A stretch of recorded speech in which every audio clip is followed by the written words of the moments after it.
এটা ছিল ভাইফোঁটার আগের দিন, মানে ভাতৃদ্বিতীয়ার আগের দিন। এটা আমাদের এখানে নিয়ম আছে, তো কার কার বাড়িতে নিয়ম আছে আমি জানি না, যাদের নিয়ম আছে অবশ্যই কমেন্টে জানিও। এটা কি মানে তুলসী মঞ্চ যেখানে আছে তার নিচে, মানে তুলসী মন্দিরের কাছে, তো তার নিচে আর কি, নিচে কাছে যাই মানে সামনে করতে হয়, কি করতে হয়, এরকম 16টা ছক করতে হয় আটা দিয়ে।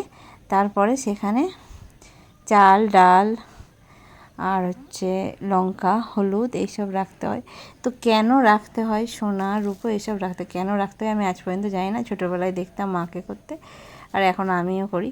তো এখানে দেখো প্রথমে হলুদ, তারপরে লঙ্কা, মানে আগে আগে তো গোটা লঙ্কা গোটা হলুদ এরকম দিত, এখন শুকনো চলে এসছে, এখন তো আর গোটা কেউ বাটে না, তো এখন শুকনো দিলেও হয় আর কি। তার সঙ্গে দিয়েছি সর্ষে, তারপরে দিয়েছি চাল, তারপরে আয়না একটা, চিরুনি একটা, আর যে কোনো ফল একটা দিতে হয়। এটা হচ্ছে ধূপ প্রদীপ। তারপরে আমি এখানে দিয়েছি একটা সোনা আর রূপো দিতে হয়, তো আমি এখানে একটা রূপো দিয়েছি, তারপর একটা সোনা দিয়েছি, আর দিয়েছি এখানে হচ্ছে জিরে, আর দিয়েছি ফুল, তারপর এখানে দিয়েছি নকুলদানা, মানে যে কোনো একটা মিষ্টান্ন দিতে হয়, আর দিয়েছি দুর্ব।